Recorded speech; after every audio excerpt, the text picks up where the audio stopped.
presentación empezamos con el proyecto titulado Desarrollo de un criptosistema para superficies 2.5D que preserve el formato. Está realizado por Mateo Rodríguez Polo, coordinado por Anastasio González del Mazo, del Instituto de Enseñanza Secundaria Baguada de la Palma de Salamanca. Cuando quieras, Mateo.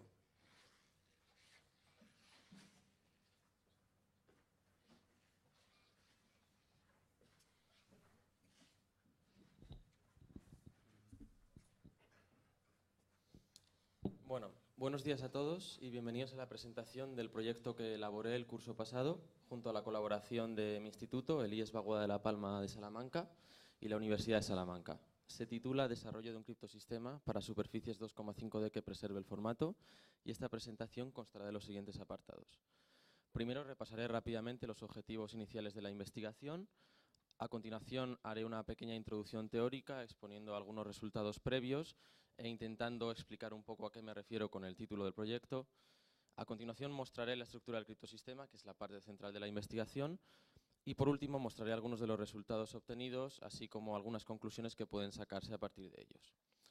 Bien, pues para comenzar, el objetivo del proyecto es elaborar un criptosistema que sea capaz de cifrar cualquier superficie 2,5D, ya sea dada por una función generadora o bien por una malla de puntos pertenecientes a ella. Además, este ha de ser razonablemente seguro, ha de tener un espacio de clave amplio, esto es que las posibilidades entre las que escoger las claves sean muy numerosas, y por último ha de ser sensible tanto a pequeñas variaciones en las superficies como en las claves originales. Bien, pues voy a comenzar haciendo la introducción teórica explicando un poco sobre la criptografía, que es la ciencia que se encarga de modificar el aspecto de mensajes de tal manera que estos sean ininteligibles para receptores no deseados.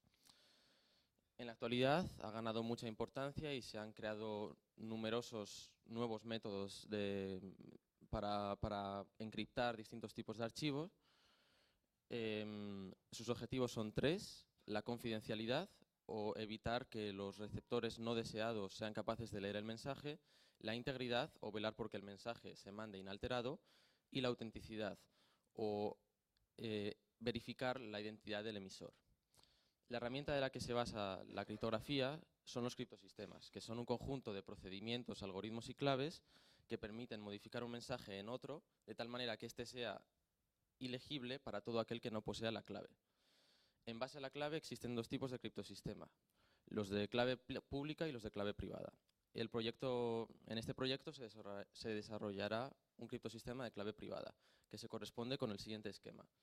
Se presupone que el emisor y el receptor poseen la clave antes de la comunicación, y con esa misma clave se cifra y se descifra el mensaje. Es decir, el emisor cifra su mensaje con la clave privada y el receptor, que también la posee, lo descifra.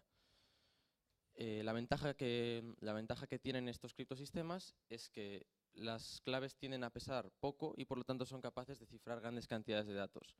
Sin embargo, presentan una dificultad obvia, que es que se ha de idear un método para distribuir las claves antes de la comunicación. Pero no obstante, esto no es un problema en la actualidad porque se suele llevar a cabo una envoltura digital consistente en, antes de la comunicación, distribuir las claves utilizando un criptosistema de clave pública, que como las claves pesan pocos, no es un problema para este tipo de criptosistemas, y luego ya hacer uso del criptosistema de clave privada, que suele ser más potente. Bien, existen criptosistemas para muchos tipos de archivos, como texto o imágenes, pero en concreto el tipo de archivo que el criptosistema desarrollado en este proyecto cifrará son superficies 2,5D, que pueden ser definidos de esta manera. Aquella superficie definida por una función bidimensional inyectiva, es decir, que la fibra o preimagen de todo punto sea un único punto. O de forma más intuitiva, si hallamos la proyección horizontal de los puntos y trazamos verticales desde ella, cada vertical tiene que cortar en un único punto la superficie. Por ejemplo, si nos fijamos en estas dos superficies, la primera es una superficie 2,5D, sin embargo la segunda, que es una esfera hueca, no lo es, porque si hallamos su proyección horizontal, que va a ser un círculo, y trazamos verticales desde el interior del círculo, van a cortar en dos puntos a la esfera, uno abajo y otro arriba, por lo tanto no se trata de una superficie 2,5D. Algunas aplicaciones son especialmente en la representación de campos escalares, es decir, una región del plano en la que varía una determinada magnitud. Por ejemplo, si esta magnitud es la altura, pues sería un mapa topográfico, o si es la presión, sería un mapa isobárico. Bien, uno de los objetivos del proyecto era ser capaces de cifrar una superficie dada por una malla de puntos. Por lo tanto, sería conveniente disponer de un método que a partir de esa malla de puntos podamos regresar a la superficie original. Y eso se llaman métodos de interpolación. Existen muchos tipos distintos de interpolar superficies, como la interpolación de Lagrange, que consiste en crear una superficie polinomial que pase por todos los puntos, las superficies de Bézier, que digamos que se acercan lo máximo posible a todos los puntos sin llegar a pasar por ellos. Sin embargo, en este proyecto se utilizará un método conocido como la interpolación poligonal, por su simplicidad y buen resultado. Consiste en, primero, proyectar horizontalmente los puntos, a continuación, hacerles la triangulación de Delaunay, que consiste en triangularlos siguiendo una norma que garantiza que la deformación será mínima, y luego levantarlos al espacio dándoles sus alturas originales, generándose una superficie similar a esta, caracterizada por la superposición de caras triangulares. Bien, otro de los objetivos era intentar que el criptosistema fuera críticamente dependiente de las superficies y claves originales. Para ello es muy conveniente el uso de sistemas caóticos, que son aquellos sistemas que dependen precisamente críticamente de las condiciones iniciales. Por ejemplo, una representación de un sistema caótico en nuestro entorno podría ser una mesa de billar o un cubilete de dados, ya que una pequeña variación en la fuerza y ángulo de tiros iniciales puede dar lugar a resultados muy distintos. Más formalmente, la definición es esta. Y resumiendo, podemos decir que la función f es caótica, presenta un carácter caótico, si para dos condiciones iniciales tan próximas como queramos, podemos hacer que se separen todo lo que queramos, siempre que apliquemos a cada una de las dos condiciones la función f iterada n veces. Un ejemplo de función caótica es la función logística, que se utiliza en biología para medir el crecimiento de algunas especies. Además es muy curiosa porque depende del parámetro alfa y según algunos valores es caótica y para otros no es caótica. Por ejemplo, para valores menores de 3,5 no es caótica. Aquí se ve el gráfico con dos condiciones iniciales, además no excesivamente próximas, 0,1 y 0,6, y vemos cómo rápidamente se estabiliza y las trayectorias son prácticamente la misma. Sin embargo, para alfa igual a 37, dos condiciones iniciales muy próximas, 0,1 y 0,11, se ve cómo sus trayectorias divergen enormemente. Bien, no obstante, la definición formal que di antes no es muy práctica a la hora de calcular el exponente de Lyapunov de la mayoría de funciones. Para ello, el carácter caótico no es práctica para ver si una función es caótica o no de antemano. Para ello hay una herramienta matemática conocida como el exponente de Lyapunov que nos permite calcularlo directamente. Y se define de la siguiente manera. Si decimos que la diferencia enésima entre al haber aplicado n veces la función sobre dos condiciones iniciales muy parecidas es de esta forma, nos gustaría que esa diferencia fuera tan grande como quisiéramos. Es decir, que tuviera un crecimiento casi exponencial. Si lo equiparamos a esta expresión, el parámetro lambda es lo que se define como exponente de Lyapunov. Y a continuación siguen una serie de cálculos que creo que no es necesario mostrar ahora mismo, obteniéndose finalmente esta expresión, que es la expresión que se suele utilizar en la mayoría de casos para calcularlo. Además, volviendo a la definición original, una observación es que si el parámetro lambda es menor que 0, entonces el límite cuando tiende a infinito va a ser 0, que es exactamente lo contrario de lo que queríamos obtener. Y si es 0, evidentemente eso va a ser constante y tampoco es lo que buscamos. Sin embargo, si es mayor que 0, el límite cuando tiende a infinito va a ser infinito y vamos a poder hacer que las posiciones finales de las condiciones iniciales diverjan tanto como queramos. Por lo tanto, podemos afirmar que un sistema será caótico si solo si el exponente de Lyapunov es mayor que 0. Por lo tanto, a lo largo de la creación del criptosistema, cuando queramos utilizar un sistema o una función, lo único que haremos será ver si su exponente de Lyapunov es mayor que 0 y si lo es, implicará que tiene un carácter caótico y podremos utilizarlo satisfactoriamente. Bien, pues ya paso a explicar la estructura que tiene el criptosistema desarrollado, que se corresponde con el siguiente diagrama de flujo. Al texto original, que sabemos que es una superficie 2,5D, se le aplicará beta veces la fase de confusión, consistente en variar caóticamente las proyecciones horizontales de los puntos.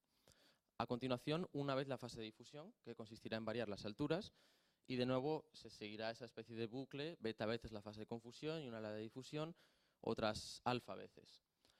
así obteniéndose el texto cifrado final, que es el que recibirá, bueno, en este caso la superficie cifrada final, que es la que recibirá el receptor, y que para descifrar seguirá el mismo proceso del diagrama de flujo a la inversa. Los números beta y alfa son parte de la clave, son el número de iteraciones de la fase de confusión y difusión respectivamente, y evidentemente cuanto mayor sean, mayor será la seguridad del criptosistema, pero mayor serán las necesidades computacionales para ejecutar el criptosistema, con lo cual se necesita una especie de equilibrio entre esos valores.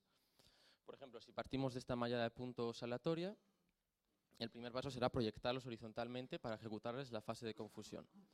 Bien, como he dicho antes, en la fase de confusión se variarán caóticamente las proyecciones horizontales de los puntos, con lo cual, como se quieren variar dos coordenadas, se necesitará un mapa bidimensional y que además sea caótico. Con estas restricciones en mente se escogió el CADMAP, que definido como sigue. Bien, la primera observación es este módulo K de la derecha. Realmente es un añadido que hemos hecho al CADMAP, que se puede definir o bien como la mayor de las coordenadas horizontales o verticales de los puntos, o bien simplemente como una especie de cota que se pone para envolver a todas las proyecciones horizontales de los puntos en un cuadrado de K por K, y que al iterar muchas veces el CADMAP sobre ellos, estos puntos no se salgan de ese cuadrado, porque si se salieran, el tamaño de la superficie y del archivo podía aumentar arbitrariamente y dificultaría considerablemente el proceso comunicativo.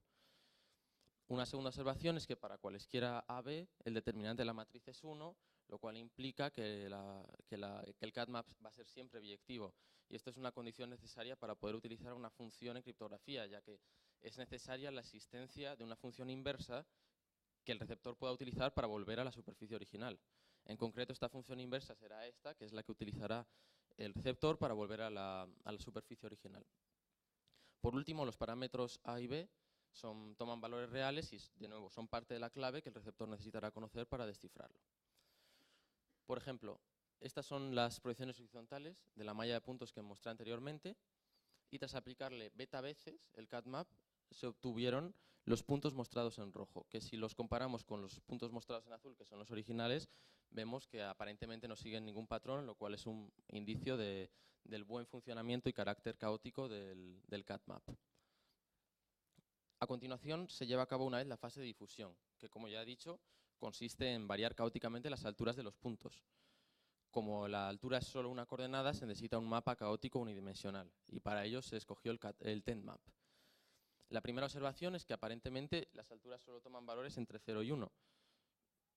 Y evidentemente una superficie dada, dependiendo de la escala, puede tener alturas mayores que 1, pero simplemente no es una dificultad práctica, porque simplemente se reescalan dividiendo por la altura de la mayor, y al final del proceso se vuelve a multiplicar por la altura de la mayor, obteniendo alturas similares a las originales. Sin embargo, una segunda observación más importante es que esta función no es biyectiva. Por ejemplo, si tomamos el parámetro nu, que toma valores estrictamente comprendidos entre 0 y 1, como 0,5, los dos valores 0,2 y 0,8 van al mismo valor 0,4, con lo cual el TENMAP no es inyectivo y mucho menos biyectivo. Sin embargo, hay una manera de esquivar este problema, y es la siguiente. El TENMAP es una función 2 a 1, es decir, dos valores distintos van al mismo valor, lo que quiere decir que su inversa es una función 1 a 2, es decir, si nos fijamos en su expresión hay dos ecuaciones y aparentemente ninguna restricción para su uso, es decir, que se puede utilizar una de las dos arbitrariamente. Con lo cual, si iteramos la inversa del TENMAP n veces, una sola condición inicial nos va a llevar a 2 a la n distintas posibles destinos. Pero si a cualquiera de esas 2 a la n destinos le aplicamos n veces el TENMAP original, vamos a llegar inequívocamente a la condición inicial. Con lo cual, si para cifrar utilizamos el inverso del TENMAP y para descifrar el TENMAP original, habremos esquivado la no biyectividad del TENMAP y podrá utilizarse sin problema. Bien, por lo tanto, resumiendo, utilizaremos como mapa para cifrar en la fase de difusión el inverso del TENMAP y para descifrar el TENMAP original.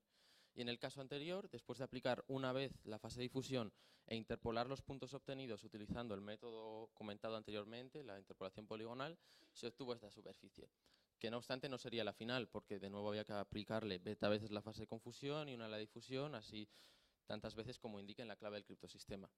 Y por último, esta es una tabla a modo de resumen de las claves que utiliza el criptosistema. A y B son los parámetros de la fase de confusión, toman valores reales y se ha impuesto la condición de que tengan el mismo signo. Y esto es porque no es necesario, pero es suficiente para que el exponente Lyapunov del CatMap sea mayor que 0 y por lo tanto presente un carácter caótico. Por otro lado, nu es el parámetro de la fase de difusión del TenMap, toma valores estrictamente comprendidos entre 0 y 1. Y como ya he dicho antes, beta y alfa son respectivamente el número de iteraciones de la fase de confusión y difusión, valores naturales, por supuesto, y cuanto mayor sean, mayor seguridad, pero más capacidad de computación necesaria. Bien, por último, pasaré a mostrar algunos de los resultados obtenidos. Concretamente voy a mostrar un análisis cualitativo de la seguridad del criptosistema, comenzando por el estudio de casos extremos. A la hora de medir la seguridad de un criptosistema es siempre interesante ver cómo se comporta ante casos extremos. Por ejemplo, si fuera un criptosistema de texto, sería interesante ver qué pasa si le metemos un texto en blanco, a ver cómo reacciona ante ello. Como esto cifra superficies 2,5D, se consideró que un caso extremo podría ser un plano. Y tras pasarle el criptosistema, se obtuvo esta otra superficie, que no es nada semejante a un plano, lo cual es un indicio de buen comportamiento ante casos extremos. A continuación se experimentó con la sensibilidad a las claves que tiene el criptosistema. Para ello, el mejor método es cifrar la misma superficie, variando ligeramente las claves con las que se cifran. Por lo tanto, se escogió una superficie arbitraria y se cifró con estas claves, obteniéndose esta superficie. Aquí se cifró exactamente la misma superficie, variando ligeramente los dos parámetros del CatMap, que como se puede observar tienen el mismo signo por la restricción ya mencionada. Aquí se varió ligeramente el parámetro del TenMap y aquí el número de iteraciones de la fase de confusión y de difusión. Y las cuatro superficies obtenidas divergen enormemente. Basta con fijarnos en el mismo punto en los cuatro gráficos para ver que no guardan ninguna semejanza entre ellas, lo cual es una señal de la alta sensibilidad a las claves que posee el criptosistema.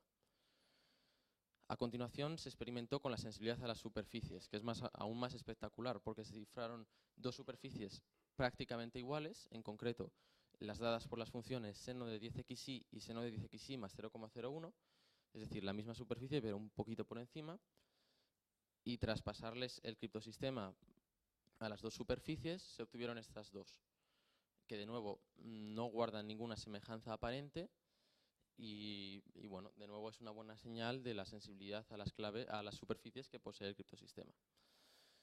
Y bien, concluyendo, podemos decir que los objetivos iniciales del proyecto se han cumplido, ya que el criptosistema es capaz de cifrar cualquier superficie 2,5D, ya sea dada por una malla de puntos, como en el ejemplo que he mostrado anteriormente, o bien por una función generadora, ya que en este segundo caso simplemente lo que haríamos sería tomar arbitrariamente un número de puntos y pasar al primer caso. Además tiene un espacio de clave amplio, ya que como he mostrado en la tabla anterior, las restricciones son bastante leves, con lo cual las posibilidades entre las que escoger las claves son muy numerosas. Además, cifra satisfactoriamente casos extremos, como hemos visto. Probamos a cifrar un plano y lo cifró sin ninguna dificultad. Y por último, tiene una sensibilidad alta a las superficies y a las claves.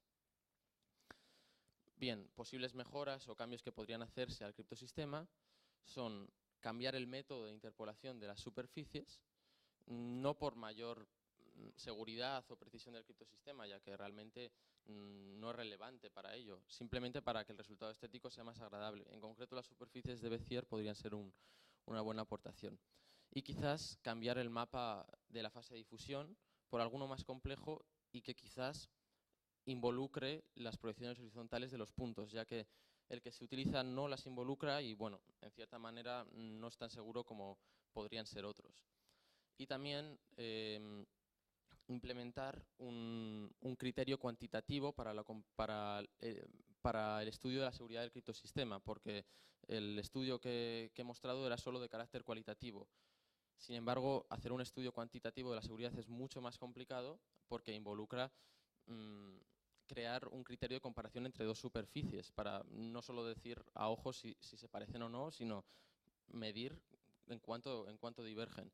Y eso ha sido parte de la investigación, se ha diseñado y escrito un método para la comparación entre superficies, pero no se ha implementado por dificultades de computación y podría ser una posible mejora para garantizar ya del todo la alta sensibilidad a las superficies, a las claves y la seguridad del criptosistema. Bien, pues esto ha sido todo. Espero que les haya gustado y me remito al jurado para las preguntas que quieran hacer.